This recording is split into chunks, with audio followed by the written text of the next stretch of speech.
Olá, meus queridos amigos, muito bom dia! Muito bom dia, muito bom dia! Começando com muita alegria, com muito carinho, mais uma pílula do nosso amado Evangelho de hoje.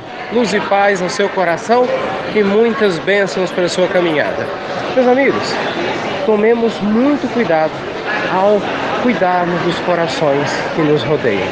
Pessoas não são descartáveis. Nossa, Ricardo, que termo forte, né?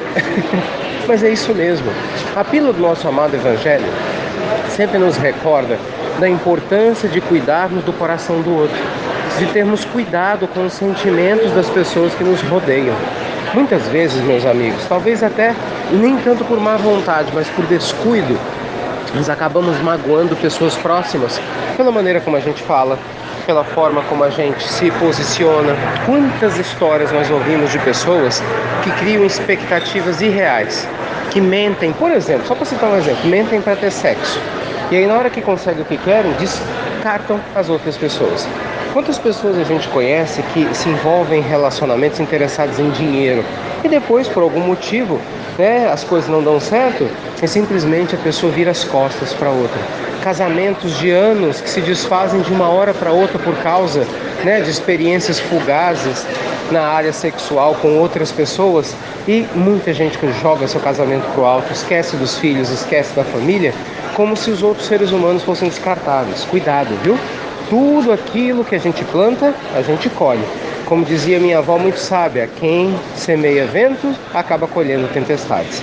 Então, a pílula do nosso amado Evangelho hoje nos recorda que temos um dever de cuidar do coração de quem nos rodeia.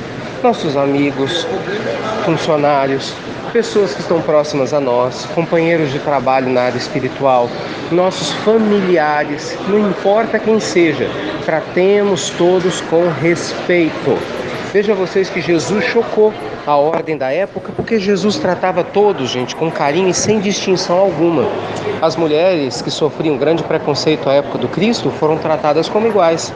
Jesus chamou Levi para ser um dos seus principais discípulos, que era o nome antigo de Mateus. Ele era o coletor de impostos, que era uma profissão extremamente mal vista pelos judeus. Jesus foi comer na casa de homens considerados de má vida, porque eram homens que estavam ligados ao poder de Israel na época, mas em contrapartida os transformou através da sua conduta. Jesus aceita no seu ministério uma ex-prostituta que era a mulher mais famosa da sua época nessa área, Maria de Magdala, e a transforma para sempre. Então veja só, Jesus vai procurar o seu grande discípulo, talvez o maior divulgador do Evangelho, exatamente no maior soldado que na época combatia o cristianismo, que era Saulo de Tarso. Então vejam vocês que o Cristo nunca fez distinção de ninguém. Jesus, pelo contrário, meus amigos, cuidava com carinho das pessoas, mesmo quando elas eram preconceituosas. Veja que coisa interessante. Na época do madeiro, no instante em que Jesus está lá no alto do Gólgota, o Monte da Caveira, Jesus está sendo crucificado. Tinham 2 ladrões ao lado dele. 2 ladrões. Ainda assim, Jesus olha para um deles, que era mais humilde, Dimas, que fala com ele: ó, mestre, permitir que eu possa estar no teu reino junto contigo, me leva junto contigo. E Jesus fala: antes que o dia finde, estarás comigo no reino dos céus. Quer dizer, Jesus abre as portas da renovação, inclusive para um ladrão. Então, meus amigos, o exemplo é muito claro. Devemos respeitar uns aos outros, sim. Nada nos dá o direito de sermos cruéis com as pessoas do nosso lado, tratarmos mal a esposa só porque o casamento é muito longo, o marido, tratarmos mal aos filhos, tratarmos mal a quem quer que seja. A gente às vezes percebe isso, Pessoas dentro de casas religiosas, qualquer religião, muitas vezes, ao invés de receber com carinho, com afeto, trata mal aquele que discorda, ou trata mal aquele que por algum motivo não está atendendo aos seus interesses imediatos. Mas onde que está a verdadeira caridade? Não é verdade? Pessoas que falam em nome de Deus, que se dizem caridosas, tratando mal as outras, falando mal, fuxicando, fofocando, criando calúnia, difamação, mas dizem que falam em nome de Deus? Como assim? Então, meus amigos, precisamos sim serenar e tomar cuidado com a nossa língua. A gente brinca, algumas pessoas quando desencarnarem são 2 caixões, não é assim que diz o ditado? Um para o corpo, outro para a língua, Se for para cremar vai precisar de um fogo extra, porque a língua é grande demais. É isso que você quer para você? A vida do hipócrita? que pensa uma coisa, que fala uma coisa, mas vive outra? Certamente que não. Então, vamos vigiar, cuidar do nosso semelhante com carinho, nos colocar no seu lugar, entender que ele tem sentimentos como nós temos também. E que se o outro errou, isso não nos dá o direito de errarmos como o outro errou, porque cada um só dá aquilo que tem, não é verdade? Então pensemos, se vamos cultivar o Evangelho nas nossas almas, nas nossas vidas, nós precisamos cultivar amor, precisamos cultivar compreensão, precisamos cultivar firmeza sim, claro, que às vezes é necessário ser firme, mas ser firme com carinho, ser firme com caráter, ser firme sem jamais ser cruel com quem quer que seja. Então, que o Evangelho traga toda essa lucidez, essa sabedoria, para o seu dia, para essa maneira de se relacionar, cuidando da sua família, lembrando que pessoas não são descartáveis. Nunca foram e nunca serão. E cada um de nós assume a consequência dos erros que comete ao tratar mal as outras pessoas. Não faz muito tempo, nós falávamos, só a título de ilustração, com alguns amigos sobre a questão de divórcio. São muitos os casos, Pessoas ficam tantos anos casadas, constroem uma vida e de repente, de uma hora para outra, se separam e começam a falar mal um do outro, começa a destruir a imagem do ex-cônjuge para o filho que fica. Então, as pessoas se preocupam, mas o problema é o divórcio? Não, gente, o problema não é tanto o divórcio, é a forma como ele acontece.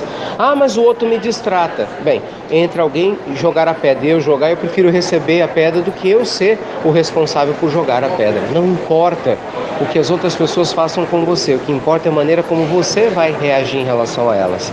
Só lembrando, quando Jesus estava em frente a Pilatos, e Pilatos, irônico, fala: sois o rei dos judeus? Jesus disse: tu dizes. Jesus não foi brigar com Pilatos para ter razão. Jesus não humilhou Pilatos para ter razão. Jesus não humilhou Caifás para ter razão. Jesus sabia quem ele era e sabia exatamente que naquele momento nada do que ele dissesse, infelizmente, ia mudar a posição daquelas pessoas, pelo padrão vibracional baixo no qual se encontravam. Então Cristo fez aquilo que nós devemos fazer: se concentrar no seu lado espiritual e cumprir com o seu papel com dignidade. Então, meus amigos, que a luz do Evangelho guie seu dia, te inspire para que você possa, sem dúvida alguma, tratar as pessoas como elas merecem e também fazer por onde merecer, ser extremamente bem tratado. Tá bom? Lembrando o nosso evento querido que vamos participar amanhã em Belo Horizonte, lá na União Espírita Mineira, esse evento todo dedicado a Libras, a língua brasileira de sinais, na inserção das pessoas que não conseguem ouvir com clareza dentro das casas espíritas religiosas. Esse é um evento lindo. Sugiro a vocês todos que participem, independente de você ter alguma deficiência ou não, conhecer alguém ou não, porque você vai aprender muito. É um dia todo de eventos. A nossa é só uma palestra, mas tem muitas informações, lançamento de dicionário com símbolos novos, muitas pessoas que trabalham nessa área, enfim, uma riqueza para nos ajudar. E quem quiser se inscrever, entra lá no site do Grupo Sheila, gruposheila.org.br, Sheila SCH com 2 L's. Fiquem com Deus, luz e paz, e até breve, até muito, muito breve, respeitando a todos para sermos respeitados.